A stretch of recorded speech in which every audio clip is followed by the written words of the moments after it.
All right, we back once again. Let's talk Baba. Baba. Let's see what's going on with this stock. People are trying to find a bottom in Baba. Can they do it? Let's look at the daily chart. Doesn't look good. It's below the 50. It's below the 200. Why even mess with it at this point? That's my initial thinking. So if you guys use unusual whales, using the alerts, your first filter, in my opinion, for the most part, should be, what does the daily chart look like? Is it look bad? And in my opinion, this looks like a stock that's crashing. Just let's just keep it simple here, right? We got a stock that looks like trash, and I like Baba as a stock. I've traded it many times, but as far as bottom feeding strategies, it's probably about as good as you can get. But why bottom feed in this market is my whole thing. You got stocks like, let's go look at Nvidia. If you're gonna buy a stock, why wouldn't you just buy Nvidia? You know what I mean? So Baba more long term, I guess. That's why you would bottom feed it. I guess my whole trading strategy is not quite exactly long term. I'm more of like a swing trader, midterm, daily type trader. So I'm not looking for Baba as far as trying to bottom feed it, trying to trade it. What happens when you get stocks like Baba, we're in downtrends like this, is you're going to get a lot of fake out moves. The action on the daily is going to be really nasty. So, for example, even if you're trying to trade, you're looking at the daily, you're going, this thing looks like trash, I'm just going to buy some puts on any pop. You get sideswiped essentially, because they break last week's low and then they rip it.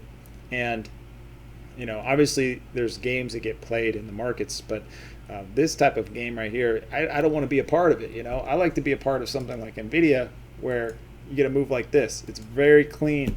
You get an open above last week's high, you get an open above last month's high, and you just buy the dip right there, and it just goes crazy. So that's the type of play I like.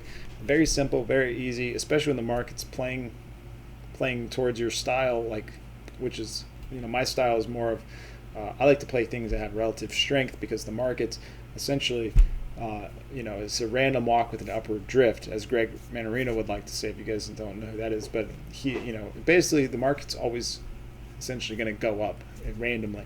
And so I like to play things that are, outperforming the market on a regular basis. And so, trying to play Baba to me doesn't make a lot of sense. However, it is important for me to look into Baba.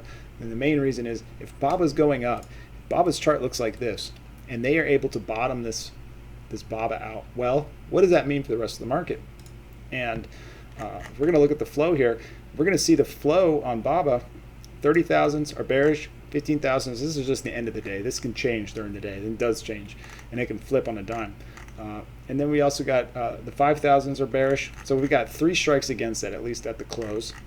So I'm already thinking, we're looking at a divergence here where we've got bullish everything else, the number of total contracts, we got the volume on the contracts, and we got the sentiment of the premium, and then we've got the type of buying that's happening. So we got essentially aggressive buying on the ask, but we've got overall sentiment for the 30,000 whales, we got overall sentiment for the 15,000 whales, and we got overall sentiment for the 5,000 whales. They're all bearish, and so we're looking at this stock. And we also got a Heikin Ashi close that was red. I don't want to buy a stock with a Heikin Ashi close that's red. You might get a normal candlestick buy, or a normal candlestick that's green, and okay. But this Heikin Ashi candlestick is an indication of trend. The trend is still down, and you actually had the close of the Heikin Ashi close below yesterday's or the previous days. So all this stuff adding up, and then you got retail. In my opinion, this is the retail whale. Obviously, if you're watching this, you might not be taking $1,000 trades. You might be taking $1,000 trades, but I'm definitely not. So I'm actually below this. But if you're $1,000, essentially $1,000 to $5,000 whale, your trades are showing up here, and these are the only guys that are bullish right now. So small money is bullish BABA, and they're targeting shorter dated strikes. So they're targeting next week and this week. But every other whale is bearish. So going into tomorrow, if BABA is down, well, then I'm going to start getting a little more cautious on the market, just because, in my opinion, people are going to be looking at this stock and hoping that they found the bottom on this stock. And if they did, then I think the rest of the stock market's going to go higher, because, if this stock can go higher, then Nvidia should be up a lot. Amazon should be up way higher. And that's another stock you should look into as well. If you're looking at BABA, you should probably be looking at Amazon as well, comparing the two flows. And so that's just a quick video here on Unusual Whales. Check out the link in the description. Sign up for Unusual Whales if you haven't.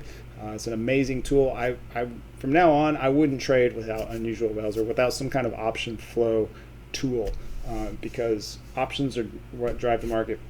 Follow this guy too for some more insight into how options drive the market. This guy's as a quant, and a volatility trader. Basically, he's a market maker. He's not really a trader, and he's a trader now, but he's really a market maker, or ex-market maker. So definitely follow this guy. He's going to put out some really good information. And then follow me again on Twitter, and we'll see you guys next time. Peace.